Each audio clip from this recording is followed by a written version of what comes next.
All right, everyone, let's talk about a tool that will become one of your best friends on watch, the radar guard zone.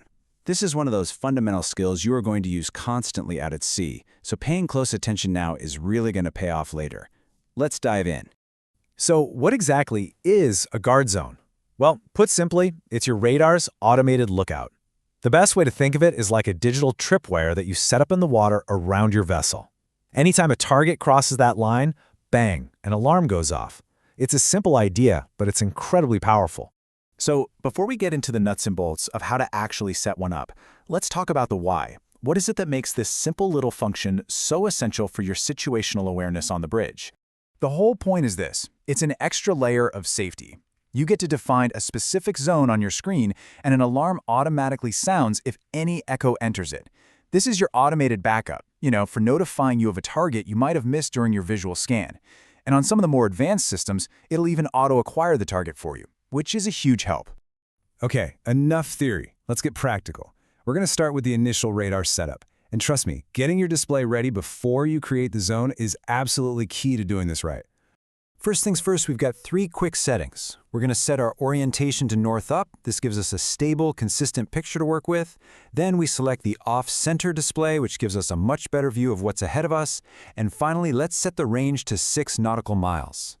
These 3 things give us a really solid, clear picture to work with before we even think about drawing our zone. Okay, our display is prepped, so it's time for the main event. Now we're going to actually create the guard zone itself.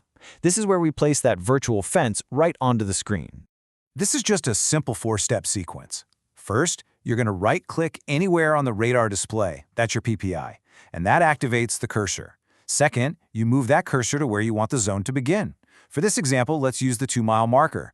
Third, you right-click again, and that releases the cursor. And last, you press the guard alarm button. That's it. Your zone is now on the screen. And boom, here's what you'll see. A circle just appears on your screen. This is your default, out-of-the-box guard zone. It's a great starting point, but now we've got to refine it to meet our specific needs for the watch. Look, an initial circle is good, but a precise ring is way better for effective watch keeping. So let's customize its shape and size so we can set the exact boundaries for our alarm. So how do we actually adjust it? It's really simple. You just right-click again, anywhere on the screen. That action puts the system into modification mode, which now lets you grab and adjust the inner and outer edges of that circle. All right, first up, let's define the inner boundary of our fence. The part that's closest to our own vessel. We're going to drag that inner line so the zone starts at exactly 2 nautical miles. Now, the reason we do this is important. We're assuming that we're already aware of and probably tracking anything that's closer than 2 miles. This zone is for catching new traffic that's just entering our immediate area. Okay, now for the outer boundary. This is going to be the actual tripwire that a new target will cross that sets off the alarm. Let's set this to 2.5 nautical miles. See what we did there? We just created a very specific, half-mile wide ring. That is the area we've decided is our critical monitoring zone for any new contacts. And that's pretty much it. Your guard zone is set. Now, any target entering this specific half-mile wide ring is going to trigger that alarm, and it's going to demand your immediate attention. We're almost done, but this last step is just as important as setting it all up. You have to know how to lock your settings in place and, just as crucially, how to turn the whole thing off when you don't need it anymore. Okay, pay really close attention to this because the difference here is critical.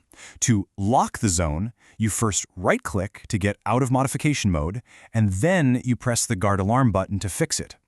But to turn the alarm off completely, you just press the guard alarm button by itself. Knowing that little distinction is going to save you a lot of fumbling around on the bridge. All right, let's wrap this all up with the single most important thing that I want you to remember from all of this. Why does any of this matter when you're on watch?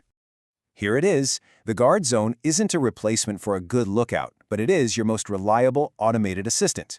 This tool is here to enhance your watchkeeping, not to replace it. Use it to support your awareness, but never, ever as a substitute for keeping your own eyes on the water. Remember that. It's a tool, not a crutch. So I'll leave you with a question to chew on as you start your careers. How does automation like this really change the role of the modern navigator? I mean, these tools are only going to get more advanced, and it's going to be your job to understand how they will continue to evolve your responsibilities out at sea. It's definitely something worth thinking about.